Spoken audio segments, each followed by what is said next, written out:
은하수 87회 나는 떳떳하지 않은 인생이다. 집 잔치를 하는데 쫓겨나는 인생. 한마디로 말해서 버림받는 것입니다.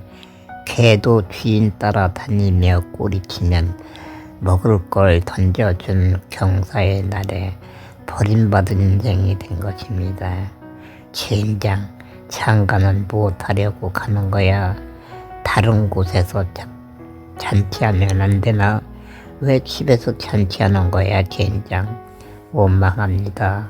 속상하고 자존심 상합니다.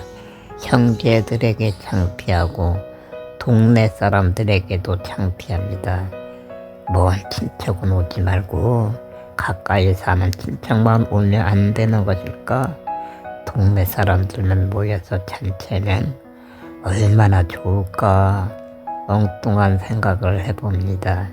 기근이도 사람입니다. 사랑도 받아보고 싶고 정도 나누고 싶지만 이해해주는 사람은 없습니다.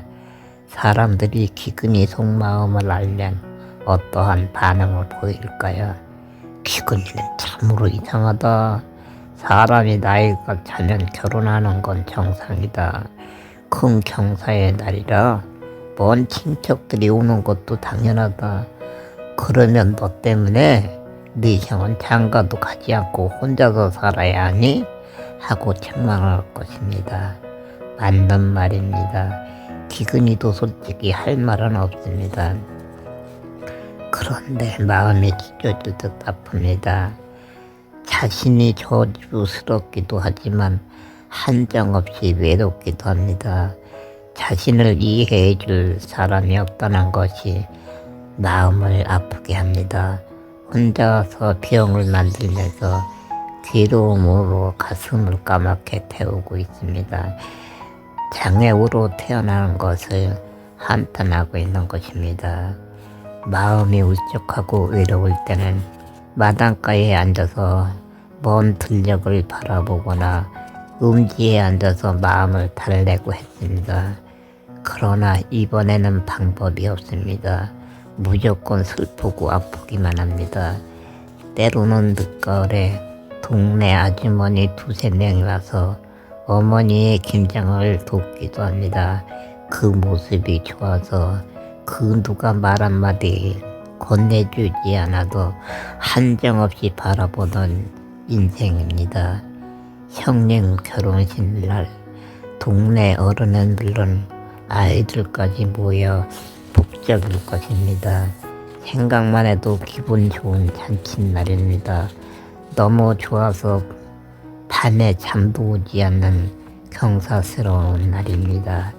내일부터 때때 옷 입고 먼 친척들이 몰려올 것입니다. 가족들은 손님 맞을 준비를 하고 있습니다. 대청소하고 있습니다.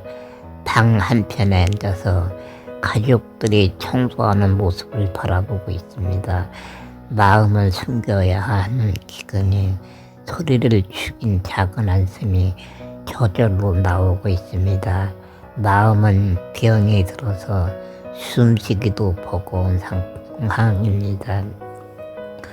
보기만 하면 임상부터 찡그리는 친척들, 아무것도 달라고 한 적 없어도 눈으로 입으로 상처 주는 친척들, 생각할수록 가슴이 쓰리고 아픕니다. 도망가는 곳이 큰 집이 될지 아니면 이유식 집이 될지 자신도 모릅니다. 왜 모르는 것일까요? 어머님이 대부분 결정 내리기 때문입니다. 그래, 이번에는 내가 결정한다. 중얼거립니다. 늘 당하기만 하던 쓰러린 아픔, 성인이 되니 창피함을 견디기 어려워 스스로 결정하기로 한 것입니다. 손님 오기 전에 너는 어디로 가서 며칠 있어라 하고 어머님이 말하기 전에 자신이 결정을 하기로 한 것입니다. 어머니는 아들의 마음을 생각지 않고 가족이 있어도 말합니다. 그로 인하여 더욱 부끄럽고 치욕스럽습니다. 이번엔 당하지 않기로 결심한 것입니다. 목숨이 살아있는 것이 저주스럽지만 어머님이 말하기 전에 선택하기로 한 것입니다.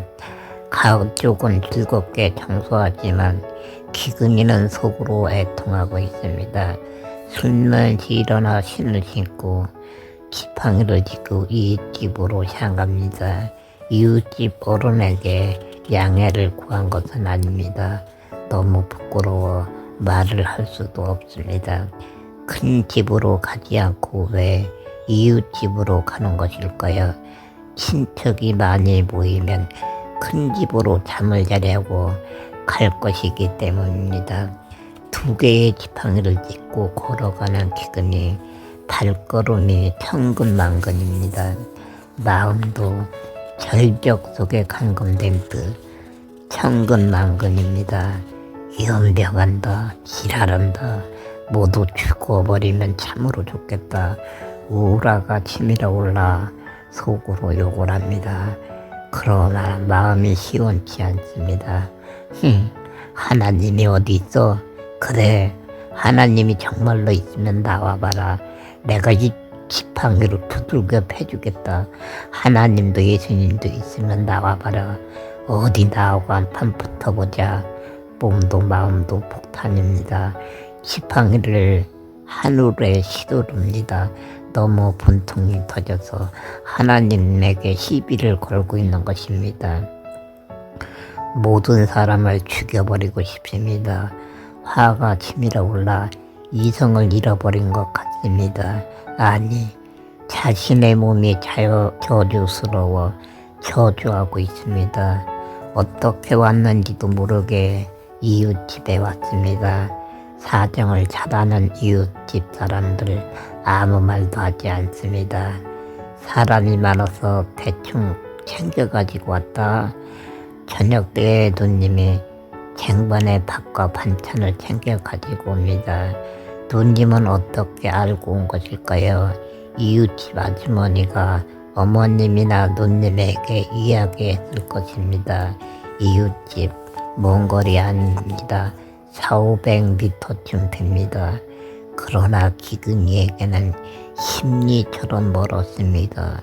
죽지도 못하고 가야만 하는 부끄러운 발걸음, 다리도 천근만근이었습니다. 걸어오면서 에이 개 같은 것들 모두 불을 놓아서라도 죽여버리고 싶다 하고 몇 번이나 중얼거렸습니다. 너무 성질이 나쁘네. 참으로 기박스러운 성격을 가지고 있네 하고 생각하실 분도 계실 것입니다. 그러나 본질상 그렇게까지 나쁜 마음을 안고 있지는 않습니다. 성경에 나오는 야곱처럼 생각이 많고 온순한 성격입니다. 그러면 왜 이렇게 이상한 말을 하는 것일까요? 20여 년 동안 마음에 쌓이고 쌓여있는 원통한 마음이 쏟아져 나온 것입니다. 자기 집 잔치도 참석하지 못하고 도망하는 불우한 인생, 천덕꾸러기 인생, 거지보다도 못한 가련한 인생, 한없이 저주스럽고 원망스러워 미칠 지경입니다. 주먹을 쥐고 하늘을 향해 삿대질도 했습니다. 부모 형제를 원망하고 세상을 원망했습니다. 아내와 살 때 밑에 남동생들이 결혼했습니다. 초청을 받았을까요? 초청받지 못했습니다. 아내에게 아무 말도 못했습니다. 아볼로 마음을 아는 아내도 단 한마디 말을 하지 않았습니다. 기근이 동생들에게 존댓말합니다. 이유가 있습니다. 피를 나는 형제인 것은 맞지만 초청받지 못하는 자신의 마음을 이야기하는 것입니다. 나는 떳떳하지 않은 인생이다 하는 마음을 내포하기 위해서 존댓말을 한 것입니다. 그러나 기근이 마음을 이해하는 동생들은 없을 것입니다. 어쩌면 동생들은 거북스러울 것입니다. 부모 형제 나쁜 사람들은 아닙니다. 예전에는 인권이 없었고 장애 후 인정해 주지 않았습니다. 가족에게 버림받지도 않았습니다. 한마디로 말해서 건너진 못할 건강한 사람과 장애 후의 견해 차이일 뿐입니다. 사랑의 편지를 쓰는 사람이 왜 이러한 글을 쓰고 있는 것일까요? 변화의 세상이 왔다고 하지만 여전히 장애우는 장애우일 뿐입니다. 어쩌면 견해 차이는 변하지 않았다고 보는 것이 좋을지도 모릅니다. 장애우의 외모, 오늘날도 장벽일지도 모릅니다. 밥과 반찬을 챙겨온 누님, 고마운 사람입니다. 그러나 누님에게 기근이는 귀찮은 존재일지도 모릅니다.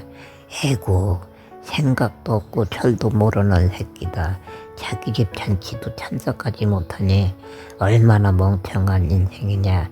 불쌍한데 밥이라도 먹으라고 가져다가 주어야지 하고 생각하면서 생반에 밥과 반찬을 챙겨가지고 왔는지도 모릅니다.